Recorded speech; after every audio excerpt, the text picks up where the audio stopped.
Case में हम लोगों ने सबसे पहला काम किया कि उसका इन्फेक्शन ट्रीट किया और इन्फेक्शन ट्रीट किया और डाल ये जो उनका किडनी फेल था इन्फेक्शन के कारण, जिसको हम लोग सेप्सिस बोलते हैं, तो वो हम लोगों ने डायलिसिस सपोर्ट पर रखा। और चूंकि चेस्ट में इन्फेक्शन था, वो प्रॉपर सांस नहीं ले रही थी, तो इसीलिए हम लोगों ने उसको वेंटिलेटर पर रखा। तो दो लाइफ का दो सपोर्ट उसको चल रहा था, एक वेंटिलेटर जो लंग्स को सपोर्ट कर रहा था और दूसरा डायलिसिस जो किडनी को सपोर्ट कर रहा था।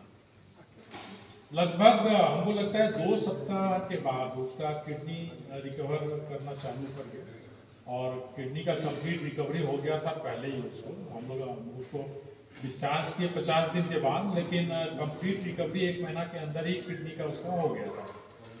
दूसरा प्रॉब्लम जो लंग्स का था, तो लंग्स में अपना सांस को नहीं ले पा रही थी, तो हम लोग एक ट्यूब डालते हैं यहाँ ट्रेकिया में, वो ट्यूब डाल के उनको वेंटिलेटर से ऑफ कर पाए कि ऐसे वेंटिलेटर से ऑफ नहीं हो रही थी, वेंटिलेटर का रिक्वायरमेंट चल रहा था, तो हम लोगों ने एक ट्यूब यहाँ डाल दिया।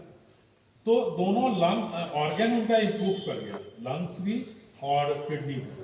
लेकिन फिर भी उसके बावजूद उसके शरीर में जो इलेक्ट्रोलाइट्स होते हैं, सोडियम, पोटेशियम, मैग्नीशियम, है ना, उसका पीएच, शुरू में जब आया था तो पीएच उसका कम रहता था, मतलब एसिड ज़्यादा था उसके शरीर में। लेकिन जब हम लोग ट्रीट किए तब फिर क्या मिला हम लोग कि उसका अल्कली उसके शरीर में ज़्यादा हो गया, है ना, ये रिवर्स हो गया। तो इसका मतलब हुआ कि कहीं ना कहीं कुछ हम लोग अलग चीज़ डील कर रहे हैं। तो इतना सब चीज़ जब हम लोगों को मिला और वो इम्प्रूव, ये सब चीज़ कितना ही मेडिकल ट्रीटमेंट देने के बाद ये सब इलेक्ट्रोलाइट इम्बैलेंस उसका इम्प्रूव नहीं हो रहा था और उसको मसल वीकनेस बहुत ज़्यादा था, उसका वो हाथ नहीं उठा पा रही थी, पाँव नहीं उठा पा रही थी, बेड में पड़ी हुई थी।